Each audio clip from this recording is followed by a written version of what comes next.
আসসালামু আলাইকুম। আমরা আজকে আলোচনা করব জীববিজ্ঞানের একটি গুরুত্বপূর্ণ টপিক, যেখানে জীববিজ্ঞান এবং পদার্থবিজ্ঞান দুটি একসঙ্গে কাজ করে। দেখো, আমরা কিভাবে শ্বাস প্রশ্বাস নেই বা হৃদস্পন্দন কিভাবে চলে, এই সব কিছুর পিছনে একটা বিজ্ঞান কাজ করে। ভৌত জীববিজ্ঞান কাকে বলে? জীববিজ্ঞানের যে শাখায় দৈহিক গঠন এবং জীবন ধারণের তত্ত্বীয় বিষয় নিয়ে যেখানে আলোচনা করা হয়, তাকে ভৌত জীববিজ্ঞান বলা হয়। আমরা ভৌত জীববিজ্ঞানের শাখাগুলো বা ভৌত জীববিজ্ঞানের যে প্রকারভেদগুলো আছে, এগুলো নিয়ে বিস্তারিত আলোচনা করি। তবে ভৌত জীববিজ্ঞান কাকে বলে এর সংজ্ঞা ঠিকভাবে জানি না। দেখো, ভৌত জীববিজ্ঞানের সংজ্ঞা হচ্ছে জীববিজ্ঞানের যে শাখায় জীবের দৈহিক গঠন এবং তত্ত্বীয় বিষয় নিয়ে আলোচনা করা হয়, তাকে ভৌত জীববিজ্ঞান বলা হয়। ভৌত জীববিজ্ঞানের প্রধান শাখাগুলো অঙ্গসংস্থান বিদ্যা, বিবর্তন, শ্রেণীবিন্যাস বিদ্যা। আজকে আমরা আলোচনা করব ভৌত জীববিজ্ঞান নিয়ে। ভৌত জীববিজ্ঞান কাকে বলে?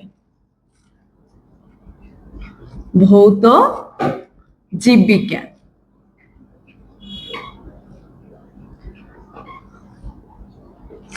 ভৌত জীববিজ্ঞান হচ্ছে যেখানে তত্ত্বীয় বিষয় নিয়ে আলোচনা করা হয়। জীববিজ্ঞানের তত্ত্বীয় বিষয় নিয়ে আলোচনা করা হয়।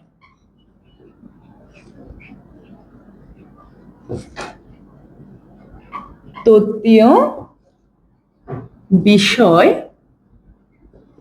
নিয়ে আলোচনা করা হয়।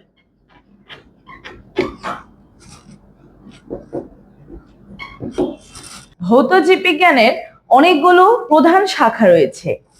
1 নম্বর, অঙ্গসংস্থান বিদ্যা। অঙ্গ সংস্থান বিদ্যা, একে ইংলিশে বলা হয় মরফোলজি। তাহলে আমরা কি শিখলাম? অঙ্গ সংস্থান বিদ্যাকে ইংলিশে কি বলা হয়? মরফোলজি। মরফোলজি। এই শাখায় জীবের অভ্যন্তরীণ গঠন এবং বাহ্যিক গঠন নিয়ে আলোচনা করা হয়। 2 নম্বর, শ্রেণীবিন্যাস বিদ্যা। শ্রেণীবিন্যাস বিদ্যা। শ্রেণীবিন্যাস বিদ্যা অর্থাৎ ট্যাক্সোনমি, যেখানে জীবের নামকরণ, শনাক্তকরণ এবং বিভিন্ন পর্বে বিভক্ত করা হয়। শ্রেণীবিন্যাস বিদ্যাকে ইংলিশে ট্যাক্সোনমি বলা হয়।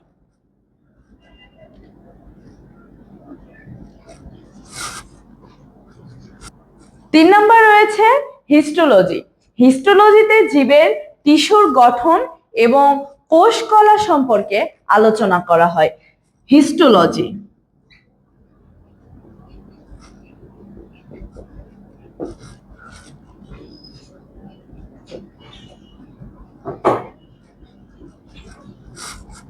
4 নম্বরে রয়েছে কোষবিদ্যা। কোষবিদ্যাতে রয়েছে আমাদের কোষের গঠন, কোষের বিভাজন এবং কোষগুলো কিভাবে বিভাজিত হয় এই সম্পর্কে বিস্তারিত আলোচনা, যাকে ইংলিশে বলা হয় সাইটোলজি।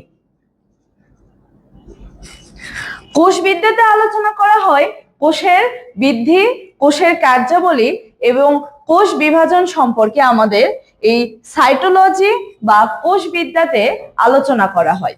5 নম্বর আমাদের ভ্রূণবিদ্যা। ভ্রূণবিদ্যাকে ইংলিশে বলা হয় এমব্রায়োলজি। এমব্রায়োলজি। এমব্রায়োলজি। ভ্রূণবিদ্যাতে আলোচনা করা হয় কিভাবে ভ্রূণ সৃষ্টি হয় এবং পরবর্তী প্রজন্ম সৃষ্টি সম্পর্কে ভ্রূণবিদ্যা অর্থাৎ এমব্রায়োলজিতে আলোচনা করা হয়। 6 নম্বরে রয়েছে জেনেটিক্স, যেখানে জিন এবং জিনের ধরন সম্পর্কে আলোচনা করা হয়। এটি খুবই একটি ইম্পর্টেন্ট টপিক, জেনেটিক্স। জেনেটিক্স, যাকে ইংলিশে জেনেটিক্সই বলা হয়। তাহলে আমাদের কি শিখলাম? জেনেটিক্স হচ্ছে জিন সম্পর্কিত আলোচনা। 7 নম্বরে রয়েছে বাস্তুবিদ্যা। বাস্তুবিদ্যা যাকে ইংলিশে ইকোলজি বলা হয়, ইকোলজি বলা হয়ে থাকে, যেখানে আমাদের পরিবেশের সাথে জীবের সম্পর্ক সম্পর্কে আলোচনা করা হয়। মানে জীব এবং পরিবেশের সাথে যে সম্পর্ক রয়েছে সেটাই আমাদের বাস্তুবিদ্যা বা ইকোলজির আলোচনার বিষয়। 8 নম্বরে রয়েছে বিবর্তনবিদ্যা, যাকে ইংলিশে বলা হয় ইভলিউশন। বিবর্তন বিদ্যা, যেখানে আমাদের পৃথিবীর গঠন বা পৃথিবীর পরিবর্তন সম্পর্কে আলোচনা করা হয়। বিবর্তন বিদ্যা ইংলিশে বলা হয় ইভলিউশন। 9 নম্বরে রয়েছে এন্ডোক্রাইনোলজি, যেখানে হরমোন সম্পর্কে বিস্তারিত আলোচনা করা হয়। 9 নম্বরের টপিক এন্ডোক্রাইনোলজি। এন্ডোক্রাইনোলজি,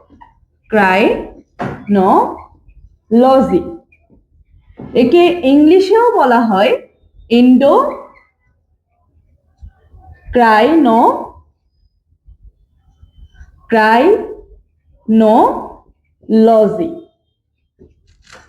এবং সর্বশেষ রয়েছে জীব ভূগোল, যেখানে সামুদ্রিক বিভিন্ন জীব সম্পর্কে আলোচনা করা হয়। 10 নম্বরে আমাদের শেষ শাখা জীব ভূগোল। জীব ভূগোল,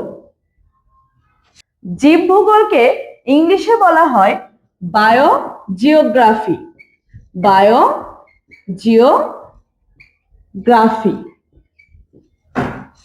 আমরা আবার একবার প্রথম থেকে ভৌত জীববিজ্ঞান সম্পর্কে আলোচনা করব।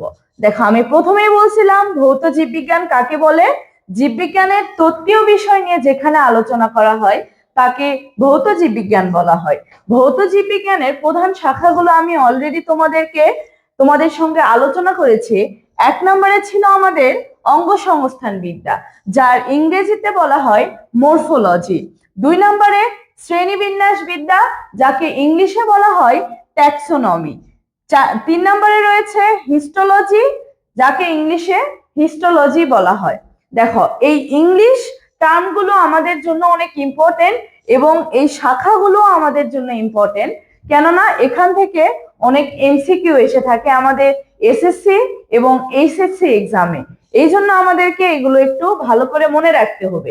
দেখো, এই টার্মগুলো অনেক কঠিন, কিন্তু একটু যদি তোমরা চেষ্টা করো এবং লিখে লিখে মনে রাখার চেষ্টা করো এবং প্রত্যেক দিন তোমরা এটা একটু প্র্যাকটিস করো, দেখবে সহজেই মনে থাকবে। দেখো, আবার আমরা আরেকবার এটা নিয়ে আলোচনা করি। কোষবিদ্যা। কোষবিদ্যাকে ইংলিশে বলা হয় সাইটোলজি, যেখানে কোষের গঠন এবং কোষের বিভাজন সম্পর্কে আলোচনা করা হয়। 5 নম্বরে রয়েছে ভ্রূণবিদ্যা, যাকে ইংলিশে বলা হয় এমব্রায়োলজি। ভ্রূণের গঠন এবং ভ্রূণ সৃষ্টি সম্পর্কে আলোচনা করা হয়। 6 নম্বরে রয়েছে জেনেটিক্স। জেনেটিক্স একটি খুবই ইম্পর্টেন্ট বিষয়। জেনেটিক্সে জিন সমূহকে নিয়ে আলোচনা করা হয়।